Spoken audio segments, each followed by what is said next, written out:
Hello po, welcome sa ating Be Empowered program.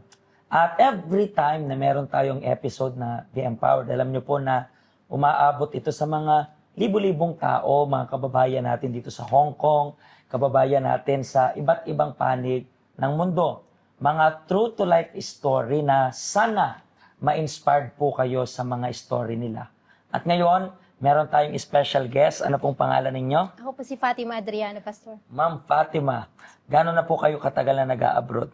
10 years po. 10 years. Pero dito lang ba sa Hong Kong? Hindi po. Saang bansa 2 rin? years po ako sa Saudi Arabia. And 8 years po. Dito sa Hong Kong. And anong pinaka-reason mo kung bakit ka nag-abroad? Gusto ko pong matulungan ng mother ko po. Kasi, Sa mother. yes po, dalawa lang po kami na dalaga sa family. So, yun po yung ano ko, tsaka para na rin sa sarili ko. So, para sa sarili mo. Yes. Pero taga saan kayo sa Philippines? Kami Ling Tarlac po. Sa Tarlac. And nung umalis ka ng Philippines, nag-work ka na ba doon sa Philippines o hindi? Meron po. Anong Meron work mo po. sa Philippines? Sa lending company po. Sa lending company. Ba't ka nahihiya? Marami namang lending company. Yes po. So sa lending company ka nag-work doon. And then, nung pumunta ka ng Saudi, kamusta yung experience mo doon? Medyo mahirap, Pastor. Kasi nung una, hindi ko po alam na 3 buwan hindi po ako pinasahod. Yun yung first na ano ko po, sinabi ng amo ko na yun daw po ang usapan. Pero hindi po sinabi sa akin ng agency kasi. So, bakit daw hindi ka 3 months pinasahuran? Parang, kasi ang dating po is, ano po, direct. Parang direct hire po yung nangyari. So parang lahat ng ginastos nila para makapunta ka Yes doon, po. yung 3 months na yun, parang kailangan mong bayaran. Yes po. Eh, paano ka nagpadala nun sa family? Ayun po ang problema noon. Pero sinabihan ko po yung amo ko. Sabi ko, sir, pwede po ba na makiusap, na kausapin lang ang family ko kasi wala rin po akong cellphone, di pwede ang cellphone. So nakiusap po ako na kausapin lang para malaman din nila kung ano yung sitwasyon ko sa Saudi. So yun po, pumayag po. And then sila na po yung bahala sa mga gamit na kailangan ko po, yung mga daily Mga needs. hygienes po, and po, everything. yes po. Pero, di ba bawal kang mag-cellphone doon? Pero may cellphone ka doon o wala? Meron pa akong bitbit, pero nung umpisa, kinuha na po nila. Nung kararating ko lang po, lahat po ng kinip na po nila. Usually, ganun talaga sa Yes po. Sa Saudi po kasi. Kahit gabi, bawal kang mag-cellphone doon? Or, Wala po talaga. As in, zero po. Hindi ako pwedeng Kaya yung contact ko po sa family ko is sa phone lang po. so, tuwing kailan mo lang nakukontak yung family mo doon? Katapusan po. Sa So- tuwing sahod sana. Pero wala po akong 3 months. So, Yun sa po. katapusan lang, parang... Yes po. Once a Pero, month. nung sumasahod ka doon, ikaw naman nagpapadala ng ano mo or hindi? Sila po. Sila rin? Yes po. Kasama po ako nung first time. Pero nung magtagal na sila na po. Yung So, nagpapadala. paano yung day off mo doon? Wala talagang day off rin? Wala po. Sinasama lang po kami pag Friday kasi yun po yung parang pinaka-Sunday po ng family po. Sinasama para... Para mag lang po, mamasyal, kasama po sila. Pero kung hindi sila mamamasyal, di ka rin, sa bahay ka lang rin. Yes po. So parang, ang pag-work pala sa Saudi is parang araw-araw talaga nasa serbisyo Yes ka. po, yes po. That's the reason why ba na hindi ka na bumalik ng Saudi? Hindi po. Yung pangalawang reason po is, nakita ko po kasi nahihirapan na yung amo ko na magpasahod kasi may driver po. Tapos lahat po ng sa bahay siya, si Baba. So yun po yung naging reason na sabi ko hindi na lang. So Pero- baka complicated pa yun, no? Yes po. Pero nakapag-renew po ako kasi ayaw po nila akong pauwiin. So sabi mo lang, uwi ka lang ng Pinas, tapos di ka na bumalik. Hindi na. Pero may plane ticket ka na sana pabalik. Well, opo. Meron na po. Pero hindi rin po nila binigay sa akin yung isang buwan na sahod ko. Yung last bago ka. Yes po. Grabe, no? Yes. Yun talaga Ibang-iba yung- pa. So, pero bakit naman ang next na destination mo, Hong Kong yung pinili mo? Nagkataon po nandito kapatid ko po.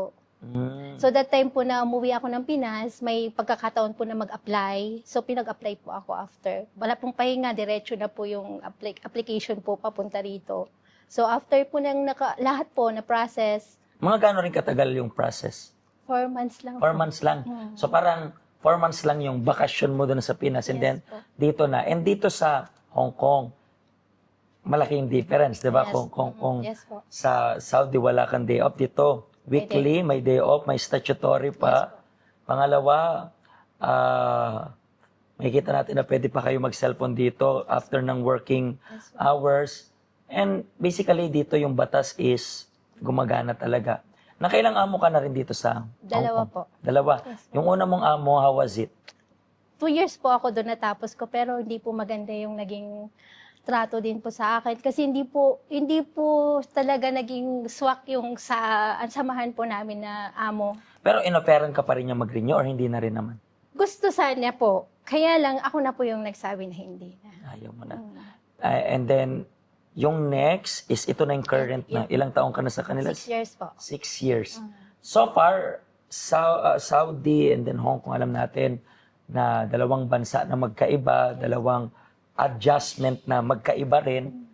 Sa pag-a-abroad mo, ano naman yung pinaka naging challenge mo sa pag-a-abroad? Anong problema yung pinagdaanan mo while nag-work abroad? Marami pong challenge kasi yun nga, feeling ko po noon, ako po yung breadwinner nga ng family. So, lahat inako ko. So, parang hindi ko nakita yung limitasyon, Pastor. So, hindi ko po naisip ang sarili ko. So, parang napabayaan ko yung sarili ko. Yun yung parang hindi ko na may sariling buhay din po pala ako. Parang natali ka na lang sa routine ng buhay na Sa family lang. family, padala, work Yes hard po. din padala, work hard padala. Yes po. Then minsan marirealize mo na lang na, wait lang, Kamusta ako? kamusta ako? Yes po. Diba Totoo parang, po. parang bigay todo dun sa family, pero may buhay ka rin. Pero paano ka pala nakapunta dito sa health center? Evangelist po. May sa isang araw po, 4 na evangelist po yung... Nakausap mo, grabe, magpadala yung Diyos sa iyo. Isama Apat. po, opo. Bakit yung una ba tinanggihan mo? Hindi naman. Hindi naman po, wala lang time talaga. Kasi yung time na yun, nakaplano na po yung araw na yun. Tapos yung pangalawa, The same sa isang area lang. Sa ibang araw, lahat Isa tanggi. talaga po. Pero hindi ka talaga pumayag. Hindi po kasi may lakad po talaga ako. And then, paano ka na pumunta? Paano Yung ka last nag-decide? po na malapit po sa area ko, Mhm. sa area ng bahay po, parehas kami ng area. So, po siya na pwedeng invite Okay, next kita. time. Yes po, pero Saturday po kasi ang off ko that Mhm. time. Sabi ko, hindi kami magkaparehas. Pero trinay ko, pinasa niya ako sa kakilala niya ng Saturday. So, yun po. Doon na rin nagtuloy-tuloy. Gano'n ka na rin katagal sa health center? 6 years po. 6 years. So, medyo matagal na rin. Pero, paano nakatulong bilang isang OFW na siyempre, marami rin pinagdadaanan. Hindi naman biro yung pinagdadaanan natin dito. Pero paano nakatulong yung health center para ma-overcome mo or mapagtagumpayan mo lahat ng challenges? Maganda po dito sa health center kasi dito po yung may mga programa, yung mga gaya po ng Godlywood sa mga kababaihan po. So nakakaano po sa akin yon, nakakatulong po siya kasi na-evaluate po yung sarili ko. And yung mga ibang events po na nagaganap po dito. Wait lang, speaking of Godlywood, Yes. kasi alam natin na yung Godlywood is meeting para sa kababaihan lang. Kababaihan po. Doon mo ba na-realize na, wait lang, kailangan ko rin pahalagaan niya. Doon mo to po. na-realize. Yes po. So talagang itong program na ito, kasi alam natin yung Godlywood minsan is nakakatulong rin to para sa mga taong victim ng abuse. Yes. Meeting para sa kababaihan, labas ako dyan. Pero I believe, based sa mga naririnig natin na mga resulta, ang daming natulungan Yes nito. po. And then aside sa Godlywood Self-Help, ano pang mga program yun natulungan? Yung sa seminar ng financial. Finances Yes rin. po. Yes po. Yun. So, dito mo rin na-manage yung Yes finances mo. po. So, Nakitulong po. makikita natin na we are not really passing religion sa mga tao. We are passing yung tulong na kinakailangan. Like for example, yung inner self natin na pahalagahan. Hindi yan religion. Finances na magkaroon ka ng ma-manage mo ng maayos, hindi yan religion. Yan is para sa lahat. So ngayon, within the 6 years na nagpa-participate ka ng maraming mga programs sa health center natin, makikita mo yung before and after, di ba? Ibang-iba ka na ngayon. Paano na yung ikaw ngayon? May self-control. Yun po talaga. Yun po talaga na-develop po sa akin na kaya ko maghindi.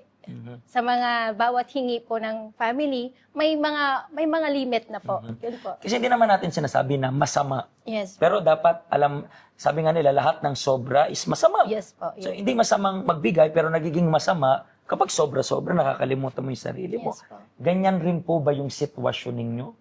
Siguro, you are lacking itong control.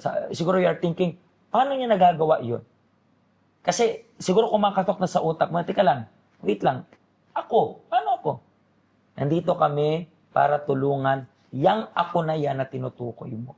So bukas yung help center natin para tulungan kayo. In the same way na natulungan siya na makilala kung sino siya at makita yung halaga niya at mamanage yung finances niya ng well. Yan rin po yung gusto namin ipasa para sa inyo. Just visit yung health center namin. Okay? Maraming salamat po sa wonderful testimony niya. I believe it will reach out maraming kababayan natin na kailangan na marinig yung story mo. Thank you very much po. At thank you very much rin po sa lahat ng sumubaybay ng program natin ito. Sa susunod na episode, let's watch again ang panibagong story ng kababayan nating Pilipino dito sa Hong Kong. Pagpalain po kayo ng Diyos.